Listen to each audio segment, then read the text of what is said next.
just a couple bad weather fans representing New York, talking all things sports. Man, what could go wrong? We got Alex, who's a fan of the Knicks, and Mike of the Nets. The yin-yang of the tri-state, place your bets on the Yankees, Giants, Mets, or Jets. Yeah, you should listen if it's sparking your interest. If you made a vow to your team, don't break it. Bad weather fans is the relation. That's right, this is Bad Weather Fans, episode number 257. And I'm your host, Mike Biseglia, alongside Alex Vanessowitz, who's not here physically right now, but you will hear from in moments. This is going to be a split Bad Weather Fans. If you're watching on YouTube, or if you're not, first of all, go to YouTube, subscribe to Bad Weather Fans, and you can see this awesome video of me and my Nets sweatshirt and a Peloton bike behind me. But I mentioned that Alex not physically here with me. We're doing this in two parts. I'm going to go first. Alex is going to go second.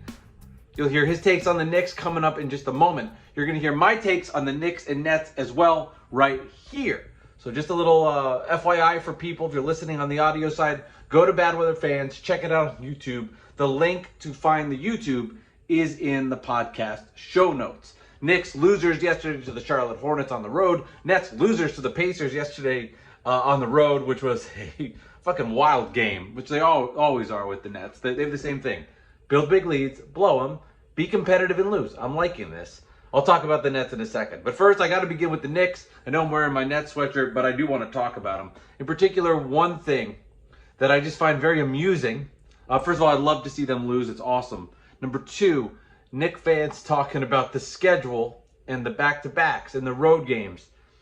I remember specifically earlier in the year when the Knicks fans said, I don't care about the easy schedule. You play who is in front of you and you win the games.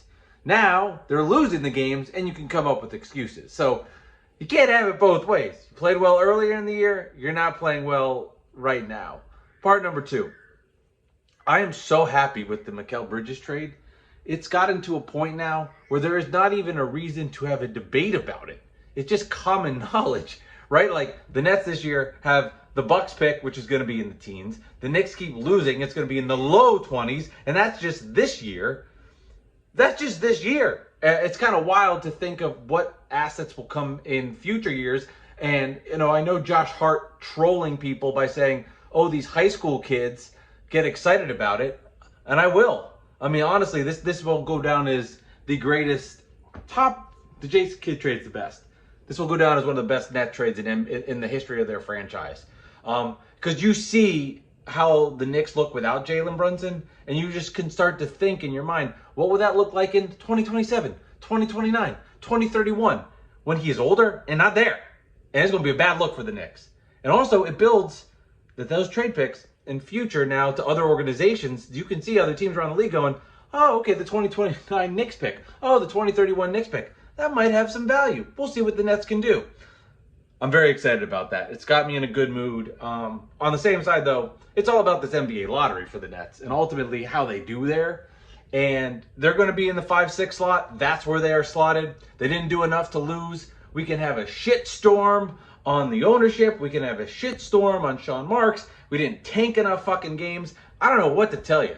Last night's roster was atrocious. You can't tell me that's an NBA roster. They're hanging in games with guys just playing their ass off. Blame the hire of the coach. That's the biggest difference. If they have Jacques Vaughn as their coach, this team is winning 14 games. The guy's that good. He's been that good. Blame the coach. Blame management for hiring the coach. But don't blame. But other than that, it's like, what's about 3 more wins, 3 less wins? That could be the difference. Also, the way the lottery goes, at 9% they could win with the 6th pick.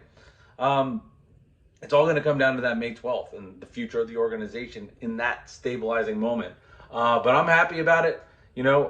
Alex has a point he's going to make about Jalen Brunson. I don't want to take away from what Alex is about to say because it's important. But I do want to say this.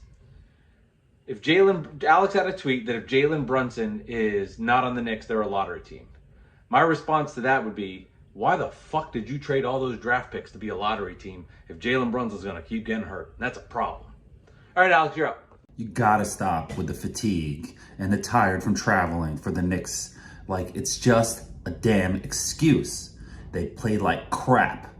There is not one Knicks fan alive or Knicks analyst alive that thought they would lose both games of the back-to-back against the Spurs without Wemby and Fox and the Hornets who are tanking. Stop with the excuses.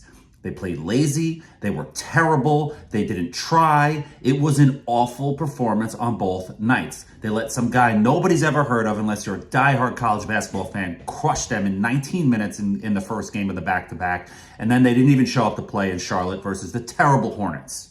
Okay? I don't want to hear about flights. These are millionaires who are flying chartered airplanes. They're not like us running through the airport with luggage, trying to check a bag, waiting for the bag, waiting for their Uber, looking for their cab, calling a friend to get picked up. It's not like that for them. They're getting on these planes with I don't even know how many people, but the planes are not full. They're getting massages. They're able to sleep. They're able to lay out. They're not squashed next to their fellow person. You know what I mean? This is just ridiculous. Stop with the excuses. They play like crap. It's okay to admit that. It's really scary because maybe Draymond broke them. That's the scary thing. I want to see what happens when Jalen Brunson comes back, but this team does not look like a team anymore, and that is very scary. Okay? And yes, I had to stutter it to emphasize the point. Okay? I am scared, and that is okay to admit. Acting like nothing's wrong just makes you look like a damn clown. It makes you look like a clown, it makes you look like you're paid off by the Knicks, okay? Like I said in my last video, I have been very positive. But right now, it is very scary what is going on. The Pacers are only 3 games back of the Knicks. The Knicks have the tiebreaker. The Bucks are only 4 games back of the Knicks. The Knicks have the tiebreaker. But guess what? A tiebreaker doesn't matter unless you're tied, okay? And if you keep losing to these terrible teams, I don't see a way that you can guarantee that they won't catch them. I'm nervous. This is not good. This is not the way the season was supposed to go. The Knicks are a lottery team without Jalen Brunson. I said that earlier in the year on Twitter. And, I was kind of just getting excited in the moment with Jalen Brunson dominating, but it really might be true. And this team is way too talented to be losing to teams that are that bad. Okay? Stop with the excuses. There's a big problem with this team, and Draymond Green may have exposed it. And I'm nervous. I'm nervous that this season is falling away. Is flushing down the toilet, But let's go Knicks. Jalen Brunson, Cap, please come back. Cap, please come back.